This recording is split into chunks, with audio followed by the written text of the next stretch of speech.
Good evening. Tonight we're going to discuss thermal energy and how thermal energy moves as heat. Thermal energy moves as heat in three different ways: conduction, convection, and radiation. Before we discuss conduction, convection, and radiation, let's review a couple concepts. Let's remember that heat is always transferred from objects that have a higher temperature, which means a higher average kinetic energy of all the molecules in it, to objects that have a lower temperature or a lower average kinetic energy of all the molecules in it. So the temperature of an object or substance is the average kinetic energy of the molecules, meaning the average motion of all the molecules that make it up. Another concept we need to revisit before we discuss conduction, convection, and radiation is thermal energy, and how thermal energy is directly related to mass. And what we mean by that is the more molecules an object or substance has, the more thermal energy it has, the more total energy that object has. Because it has more molecules, therefore all the molecules are in motion to some extent, so the more mass it has, the more total energy it has. So you could have an object that is small and more densely packed that has more molecules in it, which will give it greater thermal energy, than an object that is much larger than it that has less molecules in it because it's less dense. Thermal energy is directly related to the mass of an object and the number of molecules that the object or substance contains. Now let's look at the three different ways in which the transfer of this thermal energy or heat energy can occur. Let's first look at heat transfer by conduction.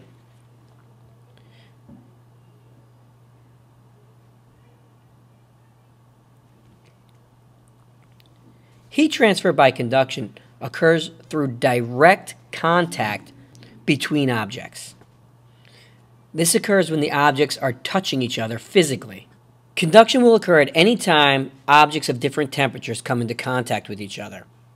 So when the object that has a higher temperature or a higher average kinetic energy comes in contact with an object or a substance that has a lower temperature or lower average kinetic energy, the particles of the warmer object will collide, and some of that energy in the warmer object will then be transferred to the cooler object. Now, conduction of this heat energy will occur from the warmer object or the higher temperature object to the lower temperature object until the temperatures of both objects are equal or in equilibrium. Let's look at a quick example of this. Now, here you see a coffee mug in someone's hand, and that coffee mug has a higher average kinetic energy or a higher temperature. So that higher temperature, the energy of those molecules, is being conducted toward the person's hand because you're going from a higher temperature towards a lower temperature. Because remember, heat always moves from an area of higher kinetic energy towards an area of lower kinetic energy. Here we see an ice cube melting, because you have the person's hand, which has a higher temperature, transferring heat into the ice cube towards a lower temperature, causing the ice cube to melt. Conduction will occur in both scenarios until both objects in each scenario are the same temperature. Conduction can occur with a single object. For instance, if you put a metal pot on a stove, the metal pot will conduct the heat from the flame, from the radiation of the flame, to the handle of the pot, from the warm end of the pot towards the cool end of the handle until the temperature of the entire pot is the same. Some materials transfer the kinetic energy of particles better than others. We call them conductors. Materials or substances that transfer heat energy more easily. Objects that are poor conductors are called insulators. Insulators interfere with the transfer of energy, preventing the loss of energy. Let's look at convection. In addition to heat being able to be transferred through direct contact, it can also be transferred through gases and liquids. Convection transfers energy by the movement of particles in the same direction within a liquid or gas. Okay, so in most substances that we know of, as our temperature increases or kinetic energy of particles increases, they tend to spread out. As they increase their distance between the particles, it decreases the substance's density. The cooler parts of the substance tend to move down because they are more dense. That forces the less dense particles up, and it creates this cyclical motion. Convection really works in a cycle, and you'll see here I have a couple drawings. In a pot of water, as we heat the water, as the water heats up, the warmer water spreads out and becomes less dense, so it moves towards the top or the surface of the water. That creates space for the more dense, cooler particles at the top to move down towards the bottom, where they then get heated up and move towards the top, creating more space. And this occurs in a cyclical process. On the right here, you'll see the same concept true when we talk about air. As the sun beats down on the earth, it heats up the air, which then becomes less dense and moves towards the sky. The cooler, more dense air then moves down towards the surface of the earth, where it picks up the heat from the radiating sun and then rises back up again. Okay, so convection is a cycle in nature that is responsible for most of the winds and the ocean currents and things like that. So when the temperature of a region of air increases, the particles of air spread out, like we just said. And that allows more space for the more dense air to fall towards the earth.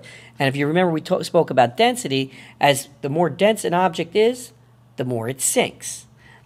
The less dense an object is, the more it floats. So as the warmer air cools up here, it falls back to the earth to be reheated. One of the ways I remember this is I think of the ocean during the summertime. Oceans and large bodies of water hold their temperature, meaning they maintain their temperature because they are so massive. So large bodies of water influence temperature of the land nearby. During the spring and early summer, you'll find that the water is cool and takes much longer to get warm. If you've ever jumped in the pool in the beginning of at the end of the spring, you know what I'm talking about. So the water is cool and warms more slowly than the land. The air above the land gets warmer than the air over the water. What you'll notice is that the higher temperature air is less dense, so it rises up. The more dense, lower temperature air then pushes in underneath the high temperature air, creating the breeze that we always feel if we're down at the beach or near the edge of a lake. If anybody's ever been upstate, if they've been to Oswego, they know what lake effect winds are. It's very windy up there because that lower temperature air pushes right off the lake, right across the land, and that is allowed because that higher temperature air above the land has moved up, and it creates this cyclical effect. The third way that heat is transferred is called radiation.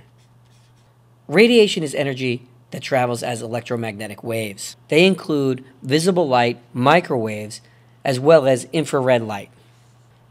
The most common type of radiation that we see would be sunlight or fire. So let's look at that. Now, when we feel heat from the sun, it's because the sun's radiation strikes the particles in your body and transfers its energy that way. All objects have some sort of radiation and release that energy to the surroundings. But we can feel it from the sun in the form of heat energy, and you'll feel that the sun warms your skin. As the radiation from the sun hits your skin, it causes the particles or the atoms and molecules that make up your skin to increase their temperature and increase their molecular motion, which you feel as temperature. Everything on Earth absorbs radiation from the sun, and that increases the particle motion of those objects, which produces an increase in temperature.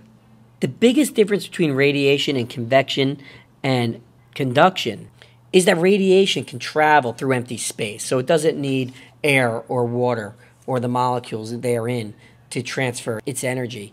It can do that through empty space. So as the sun's radiation travels through the emptiness of space, it radiates on your skin and causes the average kinetic energy of the molecules in your skin to increase, and you feel that as an increase in temperature. You start to feel hot. Okay? That is because you are absorbing the radiation of the sun. Let's look at a couple examples of conduction, convection, and radiation. Here's a pretty basic example. You have a couple of different pots on the stove. You'll see the pot on the left. The radiation is provided by the flames underneath. That energy is transmitted into the pot on both sides. In the pot on the left, you'll notice that the molecules start moving, and as they heat up, they move up towards the surface, creating more space for the more dense, cooler particles to move down. As they are heated, they spread out and they become less dense. On the right, you'll see that as the heat is absorbed by the metal pot or pan, it is transferred down the handle. And if you've ever touched a handle of a pot on a stove, you know exactly what I'm talking about, because it gets hot, all right? Not right away, but after a few minutes, if you touch that, the heat will travel and be conducted down the length of that metal pan. Okay? So hopefully you have a basic understanding of conduction, convection, and radiation. If you have any questions, please feel free to ask as we circulate the room. All right? Take care now. Bye.